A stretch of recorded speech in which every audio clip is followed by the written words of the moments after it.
earthquakes, shooting children, and the oh-so-silent. Shut up.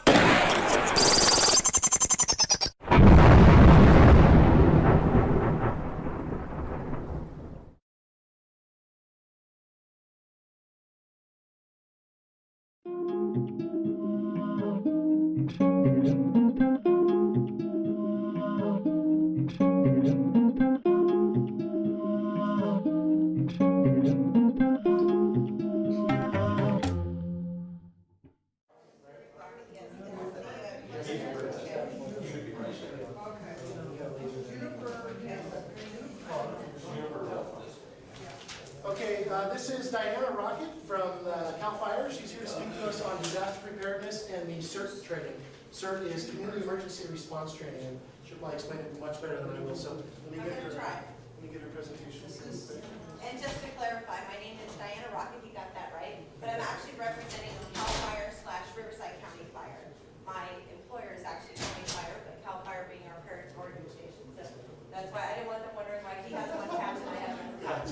So CAL FIRE is our parent organization, but I wear the uniform of County Fire. So I just want to clarify that. So we're here to talk about community emergency response teams. We all know that following a catastrophic event, when I'm talking about this particular program, CERT, what I'd like for you to do is think in a catastrophic type event. So what I'm saying to you is that we're not talking the car accident that you come across necessarily on the side of the road.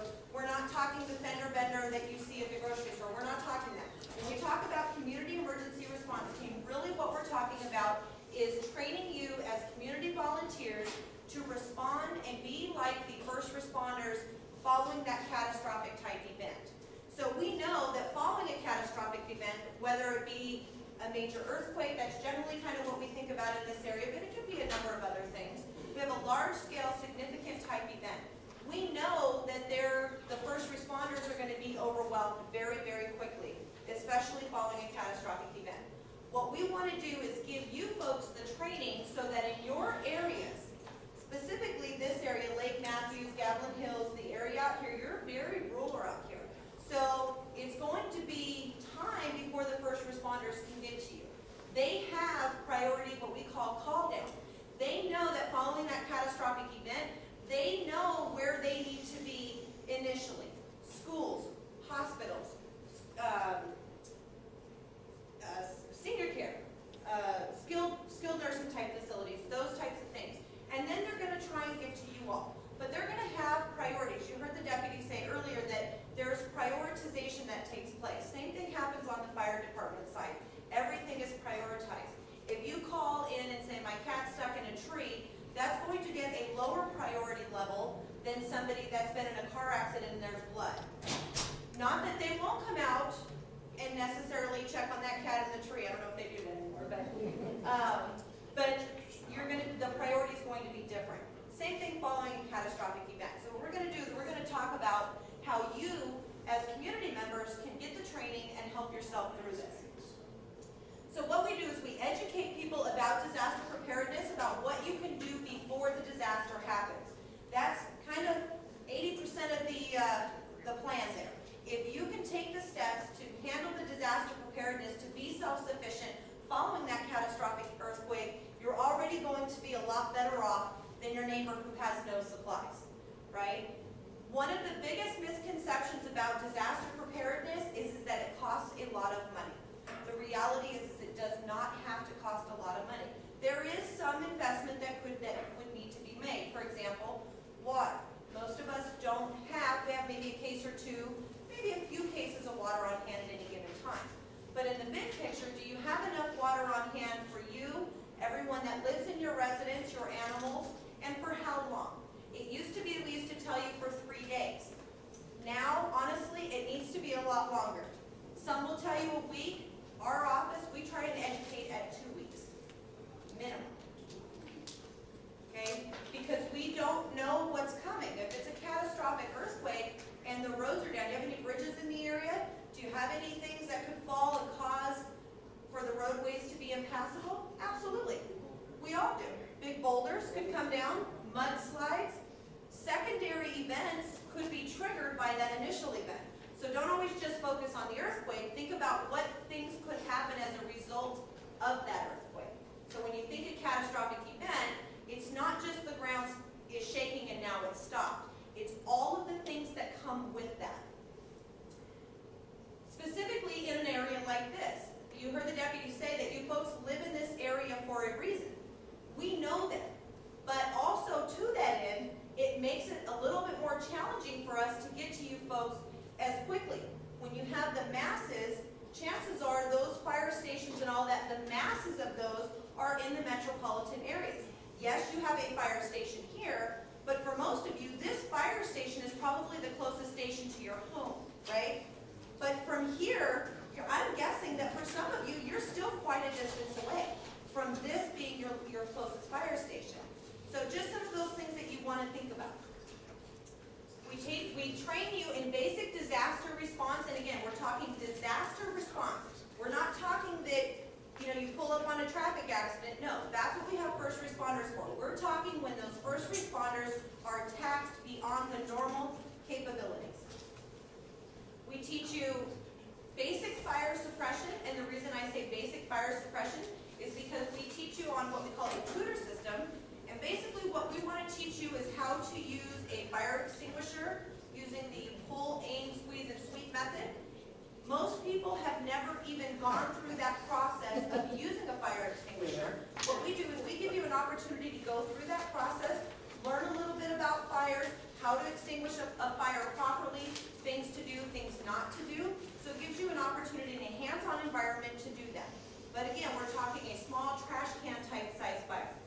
But if you can get that fire early, when it's about the size of a small trash can, you're going to eliminate that secondary disaster. We're going to teach you how to organize as a community, how to organize yourself in the same structure that we as the fire department utilize in our everyday jobs. And it's called incident command. We're going to talk about that a little bit more. And then we're going to teach you disaster medical operations. You'll notice a common theme of what I keep saying is disaster. Disaster medical. The reason I say that, folks, is because when we teach you the CERT program, we are teaching you how to help save lives for the greatest good, for the greatest number. We're not teaching you how to save one life. We're going to teach you how to save mass lives. What that means when we talk about disaster medical, we're not talking first aid CPR. Anybody in here first aid CPR trained? A couple of us? Okay. Now we know that as non-first responders, when we start CPR, you generally don't stop it until somebody gets on scene and says, either I'm going to take over, such as the first responders, or somebody else that has a legal authority to take that over and or declare that person dead or get them into a safer situation. We as community members, first aid CPR to us means we start it and keep it going until trained professionals get there. The reason we don't teach you that in CERT is because if you start CPR on the first victim you come across following a catastrophic incident, you're going to be there for a very long time, trying to save one person's life. And the reality is first aid CPR, as great as it is, I encourage you to get the training if it's great to have at home, especially living out in a rural area. But if you start that on the first disaster victim you come across, there are 50 other people that could use your help that you could save, but because you're focusing all of your effort and attention on one person, you're never going to get to those 49 other folks. So that's why it's very important that you understand the difference between disaster medical operations, which is what we're going to teach you, and being a true first responder or even just a volunteer that has first aid CPR training.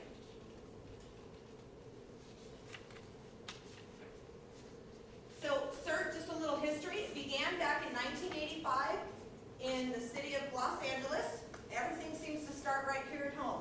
Southern Cal, you gotta love it. ICS was born here in Riverside County. CERT was born right here in LA County. So it was started by, again, LA Fire Department. And it came from a need, from them seeing a need, being outnumbered early in incidents and needing some help. What better way than to use the masses, use you folks to help them. The Whittier Narrows earthquake of '87 reminder of that. They expanded their program, took it to the next level, started doing outreach, not just waiting for folks to come to them, but actually going out to the community and saying, will you come take this training? They created the Disaster Preparedness Division. Thank goodness that they did, because that's why I'm here. For Riverside County, this is essentially what I do. It's not Disaster Preparedness Division. For us, it's the Office of Emergency Services. We are a bureau within the fire department. It's our job to come out and talk to folks such as yourself, communities, deal with different things, but disaster preparedness is our primary mission. We do disaster response, meaning we go out and assist fire, law, different agencies in the community when there's incidences going on. And then we also do the financial recovery on behalf of the county to make sure that we recover any financial dollars following an event that we can. So thanks to them, hats off to them. The concept, and I kind of already talked to you a little bit about this. It's about helping where you live. Or if you drive out and go into a city, metropolitan area to work, you can utilize the skills that you've learned there as well to save lives. They're also encouraged to support emergency response agencies such as fire, law. Sometimes we'll use CERT volunteers if they're having a fair, maybe they need, doing a parade route, things like that. There are a lot of different things that CERT members can be used for. It's really up to you as a community member to determine your level of involvement in the program. If you go through the 20 hours of training with us and decide that you don't want to become part of the Lake Matthew CERT team, you don't want to be part of Gatlin Hills CERT team, that's okay. Because if nothing else, you may use that someday at home. Also, too, talking to somebody and saying, I went and took this 20 hours of training and it was fantastic. I think you should go take it. Who wins? We all do, right? Because we're strengthening our communities through education, and that's really what CERT is about. Why CERT? Again, nobody knows your community better than you. If a CERT group, let's say you didn't have a CERT group up here, which is what I'm hoping you guys are going to do, is organize a CERT team. No pressure there. But if you don't organize, for example, there's a catastrophic event. Chances are that there are CERT teams around you, maybe not in your community, but someday they may show up and say, we're CERT, and these green helmets with their green vest, and say, we're CERT, we're here to help. They're going to be a great help to you. You're going to want their help. You're probably going to need it. But they're not going to know your community, your hazards, your streets, your ingress, your egress, your in and out roads. They're not going to have that firsthand knowledge. Nobody has that better than you. So who better to be your first responders than you? This program started in LA County, you heard me say that, but this has gone nationwide. This CERT program is used internationally now. It's not even just a national program now. It is used internationally. You can see, if you go over some of the footages of, I'm trying to think of the tsunami, Haiti. Was it Haiti? Not Haiti, that was the earthquake. Japan, Thailand. There's a bunch of them. Yeah, okay, if you go back through and do some Googling, you will see CERT teams in actions in some of these other countries. The reason is because depending on the level of the CERT team's involvement, for example, City of Temecula has probably one of the most active CERT programs in Southern California, perhaps the state of California. They are organized, they are on the ball. They get their supplies together out of their own money. They go and solicit, to local businesses to help them build their disaster caches. They are far above. Are you saying, though, that this has gone international? It started in LA County and it's gone? No, what I'm saying is it's getting there. Yes. What I'm saying is that you will see national teams being deployed internationally. Wow. Yes. There you go. All of these green dots are where you see active CERT programs. Riverside County has an active CERT program. Okay? All the little yellow dots,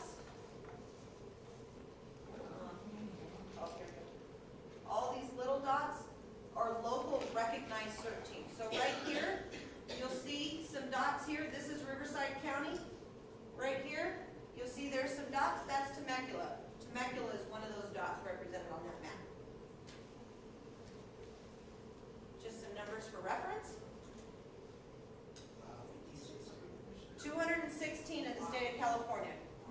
If every one of you can find one person, whether you see them at the post office, you see them at the grocery store, hand them a flyer and say, read this, and I suggest you look into it. If every one of us did that one time, how quickly could we increase this number? Because it's strength in numbers, right? If Southern California gets hit by a major earthquake, and we have local folks who know the local area that are trained in the ICS, the organizational structure, we can deploy teams from all over the nation to come in and assist. But if you don't have the training, that integration is going to be a lot more difficult. But if you understand the structure and who's who in that zoo, you can integrate those teams that are from surrounding areas, unaffected areas, much better. So, CERT, it's a 20-hour program that includes, we do exercises, not like yoga exercises, not those. No, much trickier. We do hands-on, for example, the fire suppression. We teach you in disaster medical operations and the search and rescue portion. We teach you how to lift and carry victims. We teach you how to extricate victims that are trapped. We teach you all kinds of good stuff. We teach you how to do bandaging and splinting. So it's classroom training and instruction, and then also through videos. It's really bad videos, but they're good. They're really, really bad. Cheesy. They keep you away. The what? They keep you away. They keep you awake, yeah. And the instructors are great too, I have to say. So again, disaster preparedness, fire suppression, life search and rescue. One thing that we don't talk about a lot is disaster psychology. How can you mentally prepare before a disaster to deal with what's going to take place during the disaster? Then, taking it another step further, we'll talk to you a little bit about how you can deal with that after. 9/11 happened, we all saw it, we watched it unfold, many of us were unaffected. Some of us were affected third party, maybe we had a family member or friend that knew somebody that, we were all affected in some way, whether it's Americans, whatever your level of being affected was. But did it take us time as individuals, as a community, as a country to get past that? Absolutely. We talked to you a little bit about that and give you some of the tools to deal with that before, during, and after that emergency. Light search and rescue, I told you, we teach you how to size up a building, how to look at it. Is it safe to go in there? Do you hear people screaming? Is that building empty? Do I need to go in there? We teach you all these different things so that you can make a educated decision as to whether or not you need to go in and try and do search and rescue to save somebody, and how to do that. They also teach you not just if you do go in, but how to go in. Yes. Yep. We're going to teach you how to do that. We're going to teach you CERT team organization and incident command structure. I told you ICS was born right here in Riverside County. That's used nationwide now as well. The reason is because it works. I'm going to talk to you a little bit more about that in a minute. And then at the end, after you learned all you need to learn, and you're all set with your backpacks, you get free backpack, some goodies for coming out and taking the training. The class is free. Then at the end, we're going to put you through a simulation to see how well you can apply the tools that you've just been given over that 20 hours. Now, one thing I want to make you aware of is that our office, the county fire department, we offer this training in 20 hours. How we do this right now is we do it on a Friday night from 5 to 9. We do it in a Saturday and a Sunday, 8 to 5. So it's 3 consecutive, 2.5 days, but 3 consecutive days essentially. So you have half day Friday evening, Saturday and Sunday, 8 to 5. Now, if that schedule doesn't work for you, you can look in your surrounding communities, and there are others, for example, City of Temecula, they offer some options. Maybe they do it Tuesday from 5 to 9, and then they may do it that Thursday from 5 to 9, and they break it up. So different communities throughout the county do it a little bit differently. If our schedule doesn't work for you, I encourage you to find a program that has a schedule that works for you. Here's some pictures of some CERT groups in action. This is a pretty close depiction of the fire suppression that we take you through. You get all your gear on, doing some disaster medical here, teach you how to do lifts and carries safely. maintaining your involvement.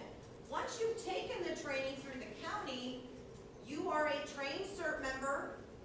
Go forth and do good. And we teach you what that means. We have what we call a catch and release program, if you will. That is, we train you and then we send you back out to your communities to go and do what you want to do in your communities. If you want to start and organize a CERT program, then get somebody to take the lead on that. RAGLM would be a great opportunity for that. You come in together, you organize, you identify your structures, you start training, practicing, holding exercises, whatever it is you want to do. But at the county, we also offer twice a year, we offer what we call a refresher, where you can come out to our fire safety training facility, either at Ben Clark in Riverside, right on the border of Moreno Valley, or to the one out in Thousand Palms. It's the fire training station where all the firefighters go to train. We all go do our training there. Come out and take you through another search and rescue exercise where you're actually extricating live victims. You do more fire suppression and you do some more cribbing, where we teach you how to get victims that are trapped out. So we encourage that. Would this be a good place to have to come to with victims or something like that? For CERT training, you mean? No, Absolutely. I mean, I if think there this was is, a, this is a command center, isn't if it? there was a catastrophe or something, would this be a good place to train people? I can't answer that because it's going to depend on a number of circumstances. What is the disaster? How close to this facility did it occur? There's a lot of factors that would go into determining it.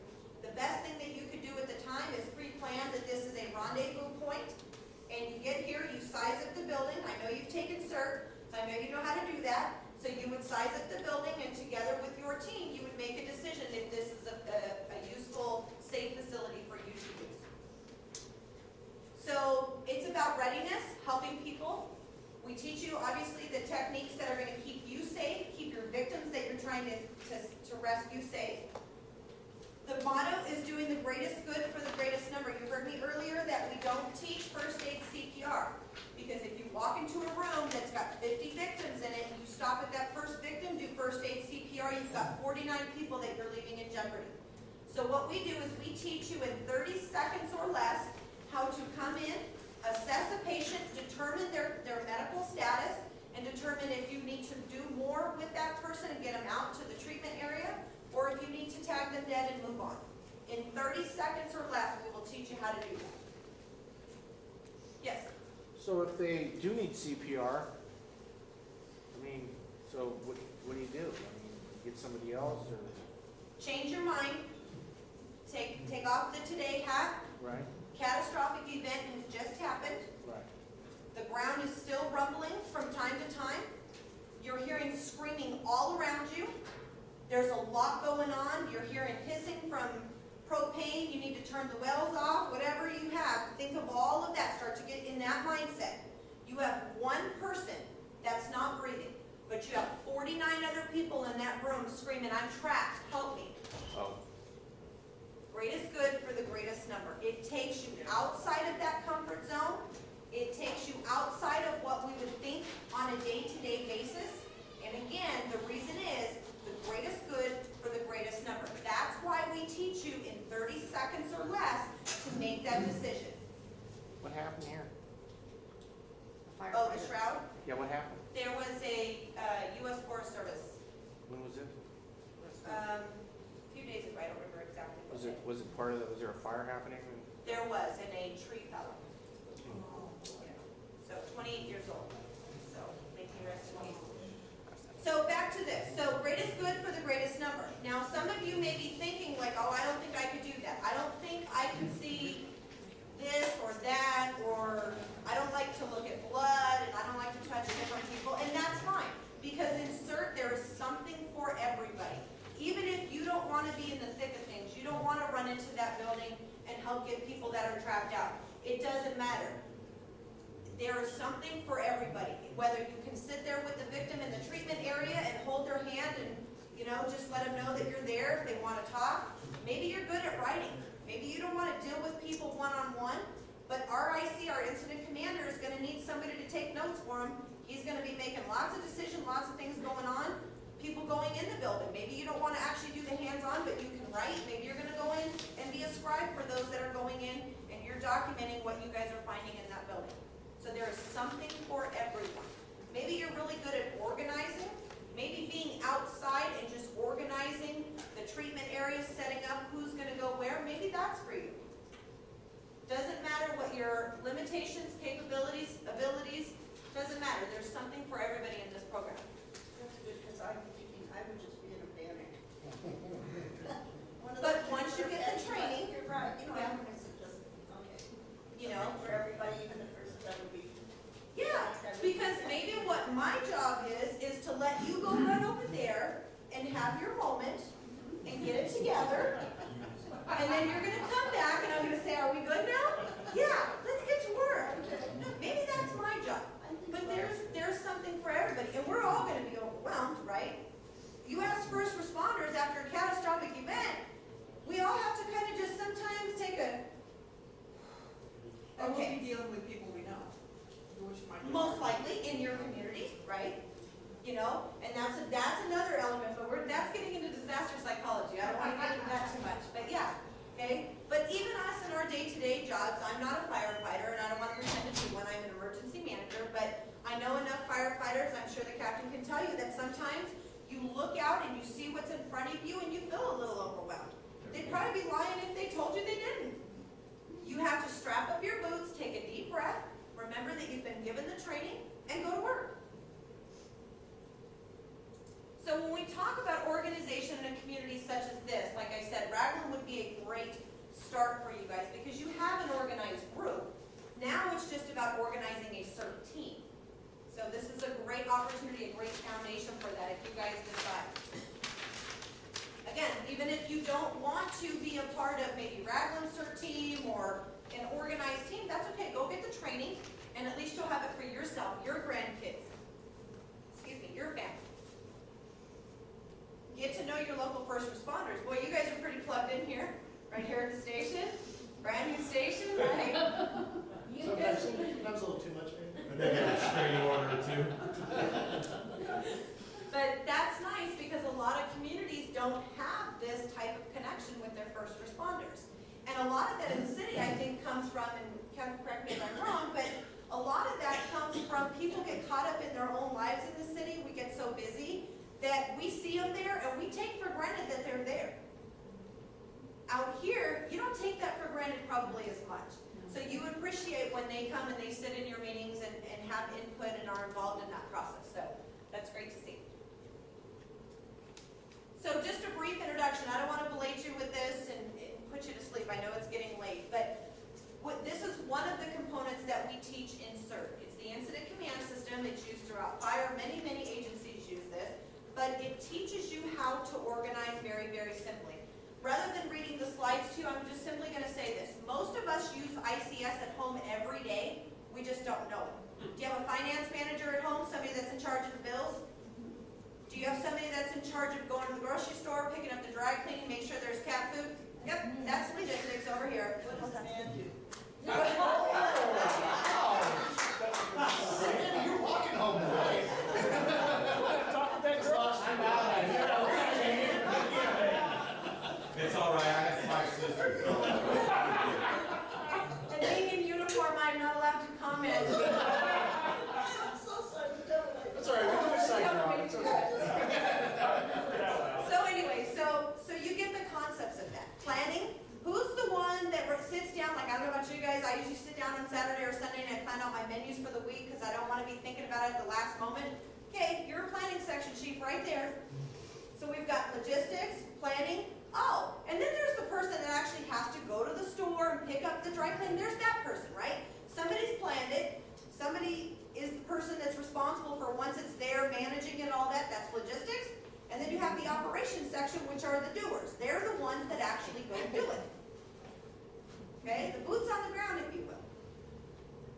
I was going to go there, but I won't. So, I can still go there, but I won't.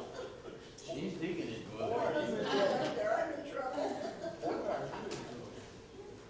Better remember. Okay, ICS. Common terminology, that's one of the bases of ICS. Speaking the same language, talk the talk, walk the walk. We're fire service, we always say clear text, that's what we use. Law enforcement agencies use 10 code. Okay, if somebody in law enforcement started talking to me in 10 code, you've lost me after 1-0.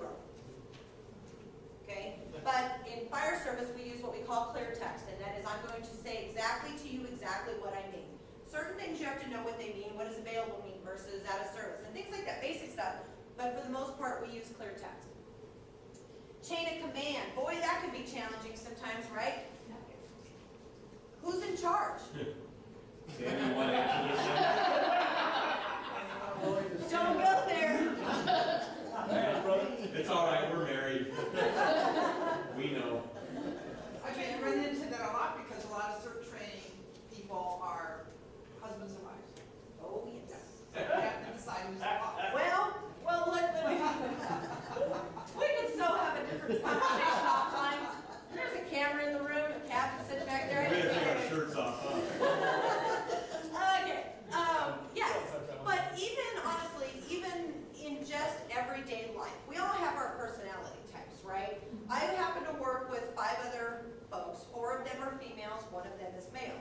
And poor Eric, man, you get the 4 of us and Eric in a room and start talking, and he's got 5 alpha females telling him why he's wrong. And it's just poor little Eric over there trying to tell 5 alpha females why he's right.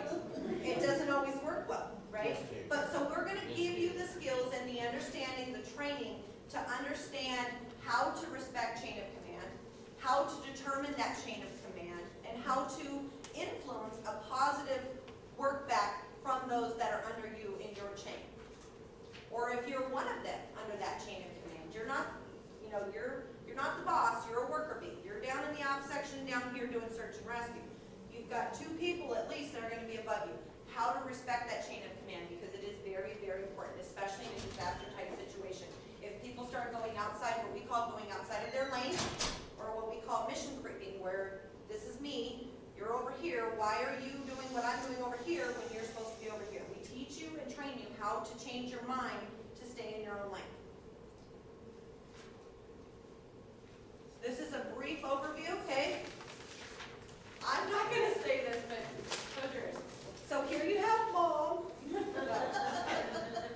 So your IC, your incident commander, that is the big person, okay? That is the person that's standing back from the incident.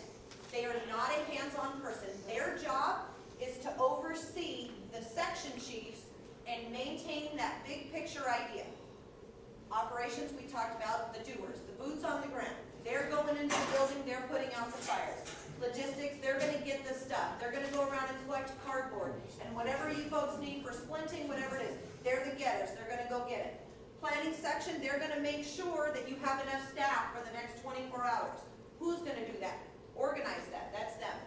Finance and admin, you probably won't have that in the early phases of a disaster, but if you get organized, you just may. Mission, maintain the safety. Always, as a CERT member, your safety is always first priority. And in some cases, that may mean that you have to leave people in that building, but if it's too heavily damaged, you can't go in. That comes into disaster psychology, and we're going to talk about that in this class. Provide clear leadership and organizational structure. You can't have everybody saying this and this and this and this. At some point, the rubber's got to meet the road, folks, and somebody needs to start making those tough decisions. We're going to teach you how to do that. This is just kind of a bigger picture, that ICS, taking the big picture and just kind of expanding it out, which will teach you those. Where do you fit in? Start to think about that. Where do you think you could fit in that picture? There's triage.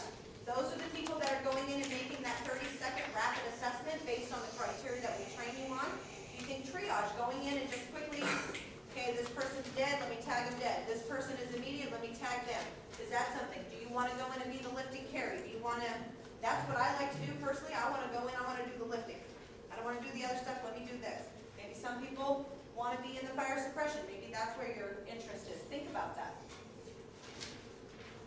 For additional information, you can contact our office. My name again is Diana Rocket, and I'm here tonight on behalf of Suzette Ricker, who will be your representative moving forward until we hire behind Aaliyah. Suzette, Buzzett.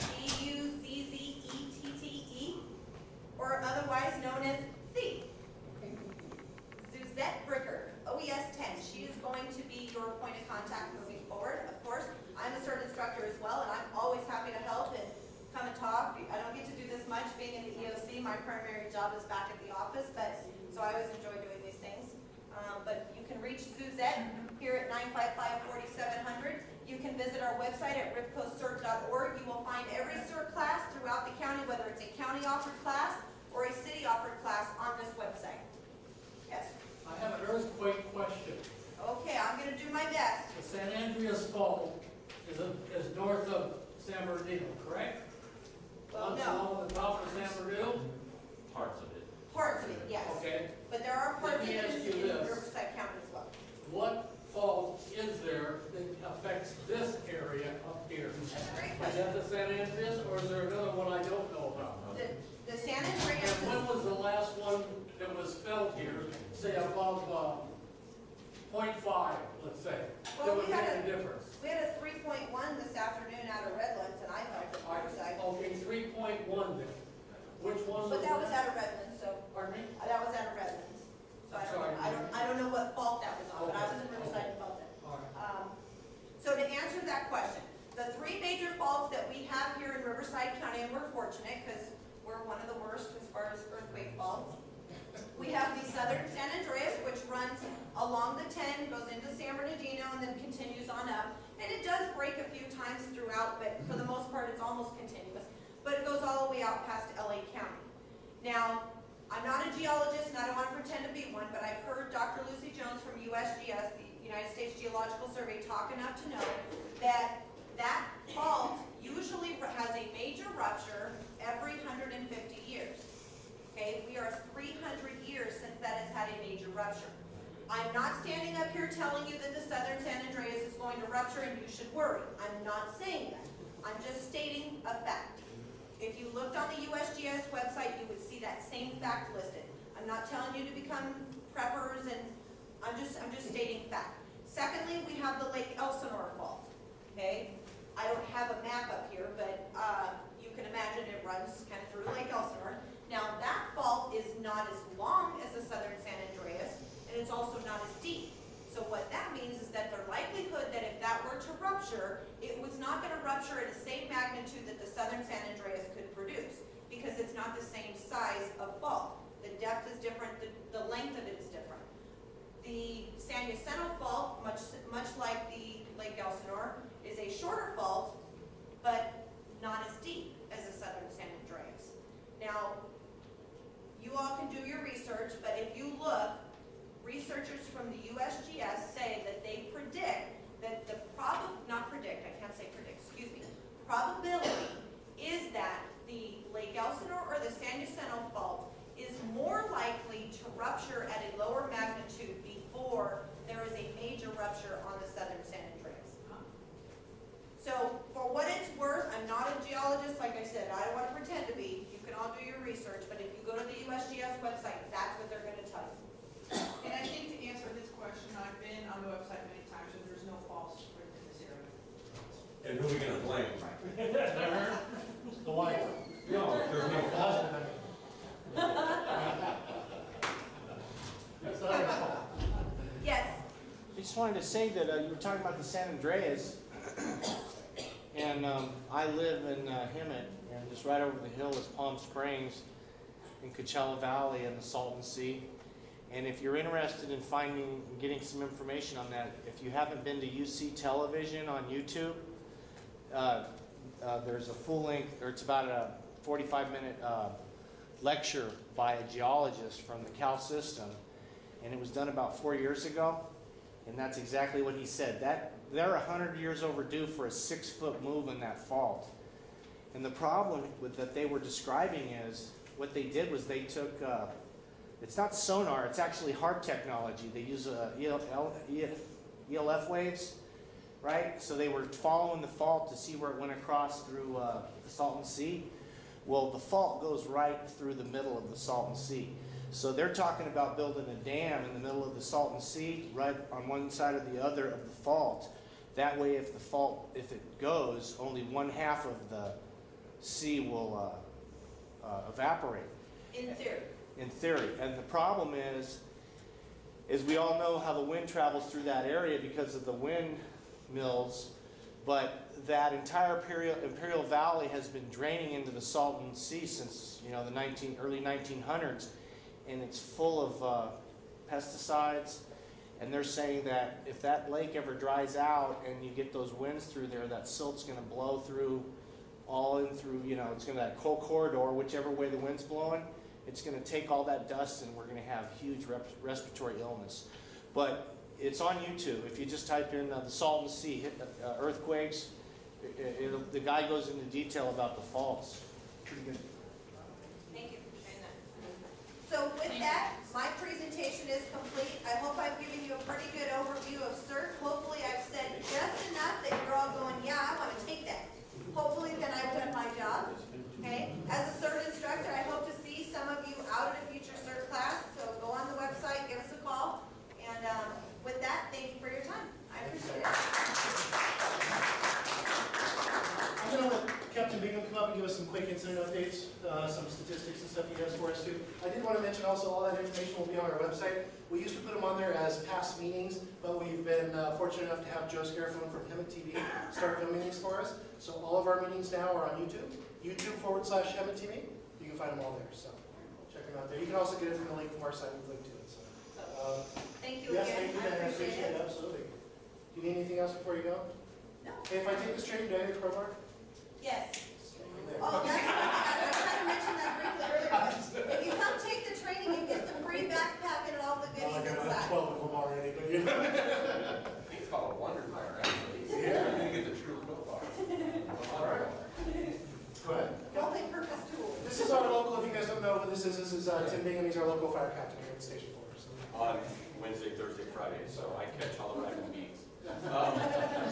Trying to get the other guy training. Just kidding. Okay, real quick, we're in that season, folks. Been real active with wildland fires, as you guys know. We're out doing inspections regularly. I would say daily, but we've been active on other projects, so at least once a shift, twice during the week. The engine company's usually in the various neighborhoods. You know, I'll be totally honest with you folks. I tell people I'm a very educated clientele. Most of you are very diligent. You've seen fires. Those that have lived here for a few years, we've had some significant fires burned through here, and most of you are diligent in maintaining your property. The big thing I'm finding right now is addresses. And not that those pertain to fires, but those pertain, you dial 911 in the night or even in the daytime, need to have your address visible from the roadway. We can, on your website, your website actually has a link. It shows the parameters for your address and then also the clearance and whatnot. So you're doing pretty good. We haven't had too many offenders. Just know the process takes a long time. You get cited, you get a warning, you get a cite. It takes a long time to get it cleaned up. And we run in the midst of many neighbor issues where someone doesn't like their neighbor, so they're going to say that their backyard has weeds. And I don't go in their backyard, so I don't know half the time. It's usually what's visible from the front, from my windshield of the fire engine.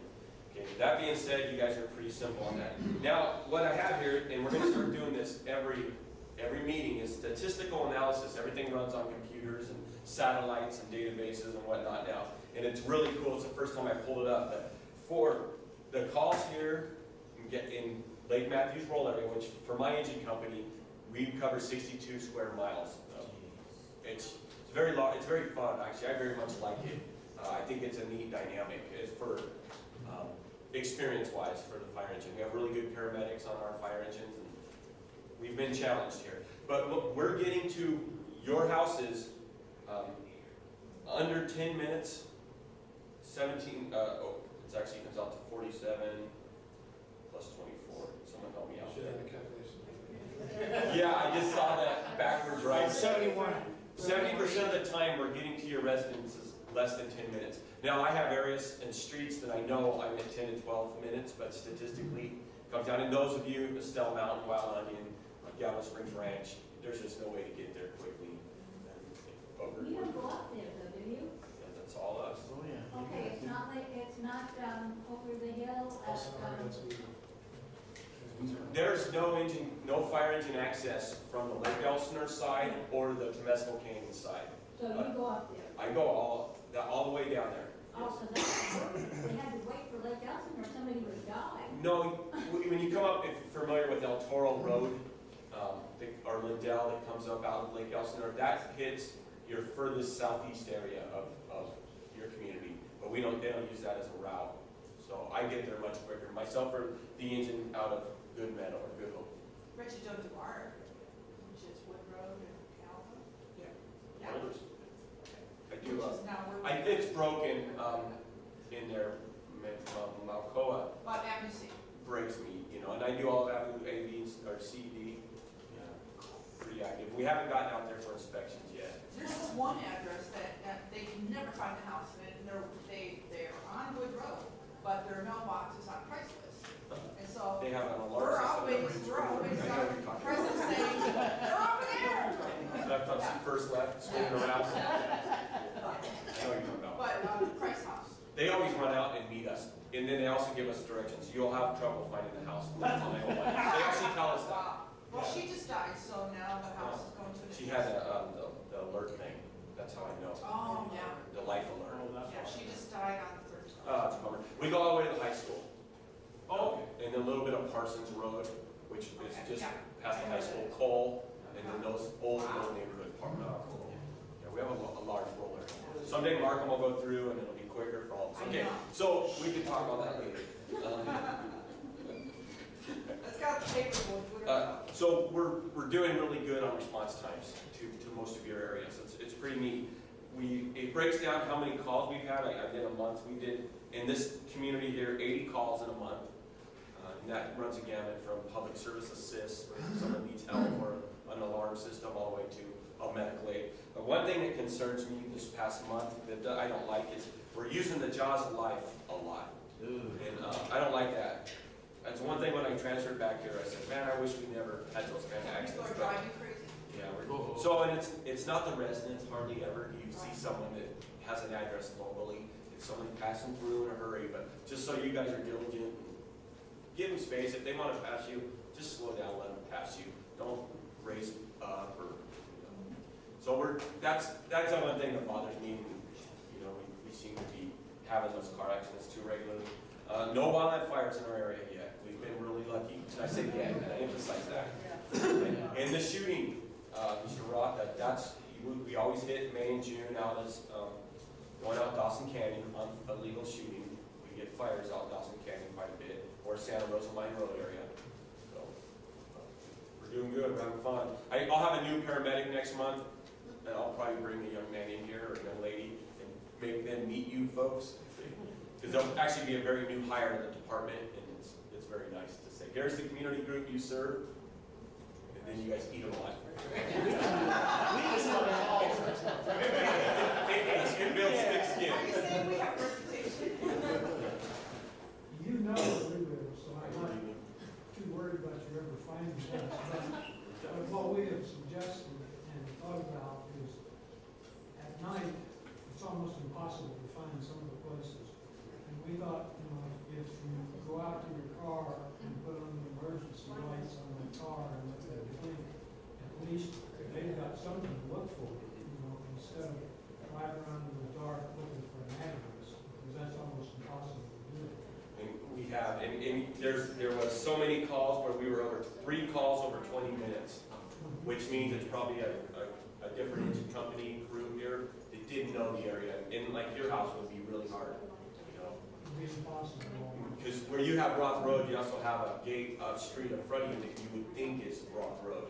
It doesn't go to your house, and I get that. The other thing that I'd like to mention is we have something that's called wildland fire control. Have I demonstrated that? Yeah. It pumps about 50 gallons a minute, and if you've got a fluid, or if you've got any other source of water, that you can hook up to, this thing I think would be almost invaluable. Yeah, and that's a conversation away from me, because I'm going to tell you if there's ever an incident, I'd rather see you leave the area. So I don't want to compete with your cars and, if there's evacuation issues. So I'm not going to go there. You guys have a cell phone. You have a hard time getting me out of there.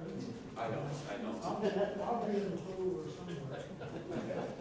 We understand You that. see a snorkel sticking out of the pool. Well, we'll never do that. Do you guys use GPS? 100%. So hopefully it's a And it's now little working in easier. Gatlin Hills. We had some areas where we had blanks, and it's really cool. Do you use disk database or is it live? It's satellite. It Right, tracks right. us. But all your street data, does it come from a disk or? I don't know, it comes from county assessor's office. Oh, okay, so there's no post up. It should be. But People are being safe, I like that. No. I hope to see none of you this summer. Only in a RAGLM meeting. All right, thanks, Dan. Thank you, thank you. That's all we have for tonight, so hope to see you next time. I'm sorry.